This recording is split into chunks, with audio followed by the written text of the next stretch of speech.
अच्छा दोस्तों, इस वीडियो के अंदर हम डिस्कस करेंगे reference to the high court. ठीक है, सेल टैक्स एक्ट के अंदर आप हाई कोर्ट भी जा सकते हैं, रेफरेंस फाइल कर सकते हैं। वो कैसे होता है, उसका क्या प्रोसीजर है। सबसे पहले तो ये देखें कि मैंने आपको अपनी पिछली वीडियो के अंदर अपील के बारे में बताया था। अपील में आपको मैंने ये बताया था कि सबसे पहले आपने अपील कहाँ दायर करनी होती है, कमिश्नर के पास, जो इनलैंड रेवेन्यू अपील का नाम जिसको जो टाइटल होता है जिसका। ठीक है, उसके बाद आप अपीलेट ट्राइब्यूनल जाते हैं, वहाँ पे अपील दायर करते हैं। अब आपको अपीलेट ट्राइब्यूनल जो है अपील वाला, आपको उसका फैसला भी पसंद नहीं आता भाई साहब, तो फिर आपने कहाँ जाना है। फिर भाई आपके पास हाई कोर्ट मौजूद है, आप हाई कोर्ट में रेफरेंस दायर कर सकते हैं। तो वो किस तरह किया जाता है वो मैं आपको इस वीडियो के अंदर बताता हूँ। इसका जो मुतलका सेक्शन है वो है 47। अच्छा जी, सबसे पहले ये देखें कि अपीलेट ट्राइब्यूनल ने आपके खिलाफ फैसला दिया।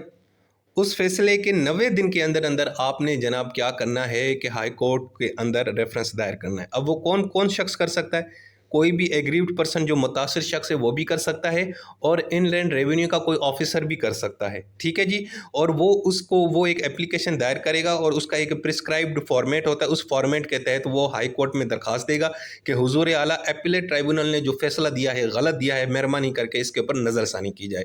अब इसमें आम बंदा भी फॉर यानी कि रेफरेंस फाइल कर सकता है, जो अपीलेट ट्राइब्यूनल के फैसले से जो है ना खुश नहीं है, ना खुश है। और कोई भी रेवेन्यू ऑफिसर भी दे सकता है। जारी बात है, अपीलेट ट्राइब्यूनल अगर किसी रेवेन्यू ऑफिसर के खिलाफ फैसला देता है और एक आम बंदे के हक में देगा, तो वो ऑफिसर भी तो जाके हाई कोर्ट जा सकता है ना। ठीक है जी। सो ये यानी कि दो लोग जाएंगे और एक प्रिस्क्राइब्ड फॉर्मेट होगा, और वो फॉर्मेट के तहत आपने दरखास्त देनी है। वो दरखास्त क्या कहलाएगी, वो रेफरेंस कहलाएगी। ठीक है जी। अच्छा जी, अब उस दरख्वास्त के अंदर, उस स्टेटमेंट के अंदर आपने क्या लिखना है। एक तो आपने पूरा केस का बैकग्राउंड लिखना है, फिर आपने जो अपीलेट ट्राइब्यूनल ने जो फैसला दिया है उसकी ज़रा आपने डिटेल लगानी है, और फिर आपने ज़रा बताना है कि भाईजान कौन से स्पेसिफिक लीगल क्वेश्चन अराइज होते हैं, कौन से प्रॉब्लम है, कहाँ गलती हुई है, अपीलेट ट्राइब्यूनल ने कौन सी चीज़ जो नज़रअंदाज की है, या कहाँ पर उससे गलती हुई है, या आपको लगता है कि ये फैसला इस तरह होना चाहिए, वो आपने बताना है। उसके बाद जैसे वो एप्लीकेशन हाई कोर्ट को रिसीव होगी, हाई कोर्ट साहब जो है ना जनाब उसके ऊपर देखेगा, बात करेगा, और उसके ऊपर प्रोसीडिंग करना शुरू करेगा, उसको चेक चुक करेगा, और उसकी फिर कार्रवाई जो समाअत होगी वो शुरू हो जाएगी। अच्छा जी, अब उसके ऊपर ना हाई कोर्ट का एक बेंच बनेगा। वो जो है बेंच होगा ना, वो उसमें एटलीस्ट 2 जज होने चाहिए हाई कोर्ट के। ये 2 जज हाई कोर्ट के जनाब वो है ना अपीलेट ट्राइब्यूनल के खिलाफ जो भी रेफरेंस आएगा उसको ये देखेंगे।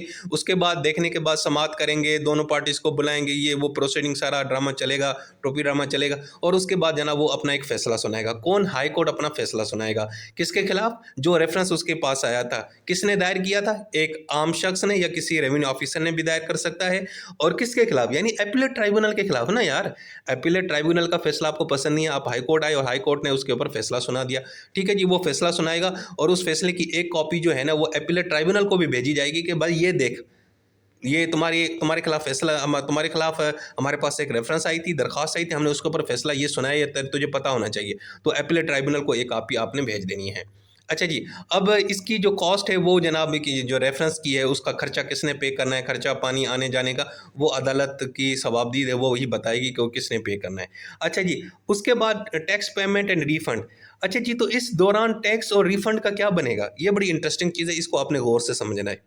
देखें, आपके खिलाफ अपीलेट ट्राइब्यूनल ने एक फैसला किया है कि भाई अयाज साहब, आपने है ना जो 500 जो है ना वो सेल टैक्स पे करना है, या 5,000 या 5 लाख के पे करना है। ठीक है, मुझे उसका फैसला पसंद नहीं आया, तो मैं कहाँ चला गया, मैं हाई कोर्ट चला गया।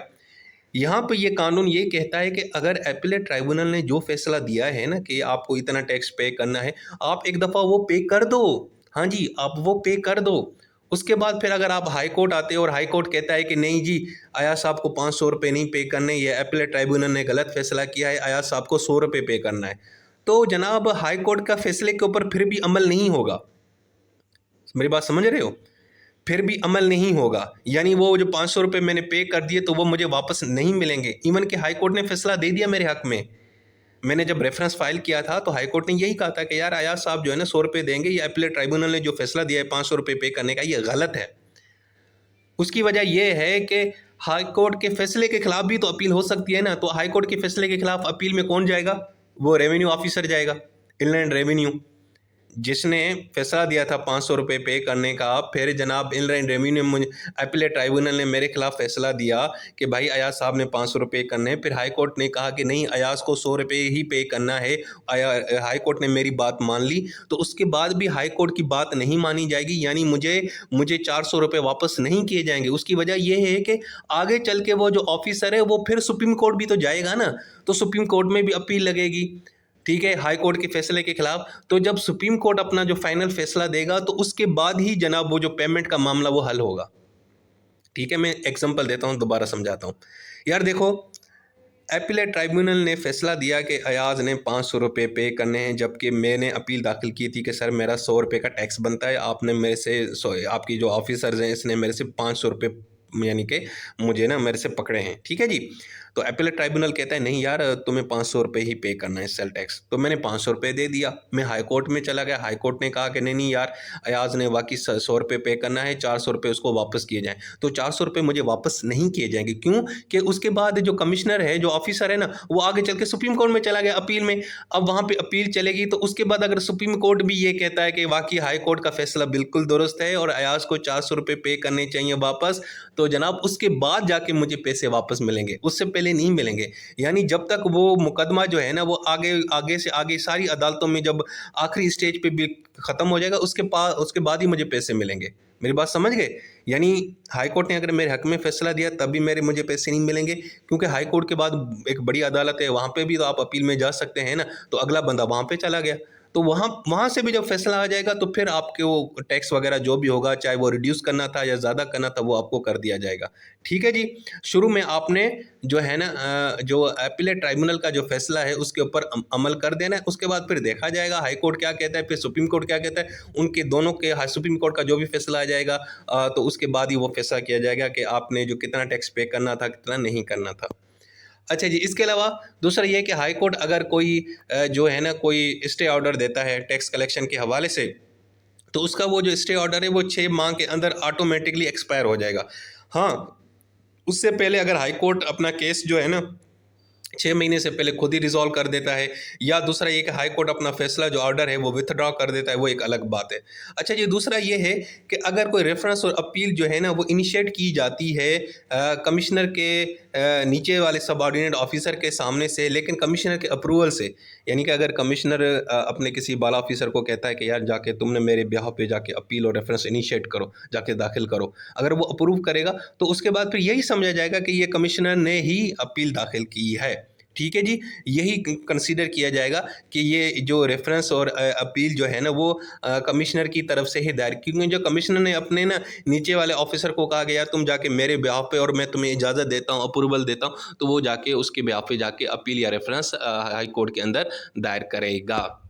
सो दोस्तों, ये था हमारा एक और टॉपिक, ठीक है जी, बहुत ही आसान, रेफरेंस टू हाई कोर्ट। यानी जब आपको अपीलेट ट्राइब्यूनल का भी फैसला पसंद नहीं आता तो आप हाई कोर्ट जा सकते हैं, रेफरेंस दायर कर सकते हैं, ठीक है। और अगर हाई कोर्ट का भी फैसला पसंद नहीं आएगा तो फिर आप लोग कहाँ जाएंगे मेरे दोस्तों? आप सुप्रीम कोर्ट जाएंगे, ठीक है जी। अपना बहुत सारा ख्याल रखें। अल्लाह हाफिज़।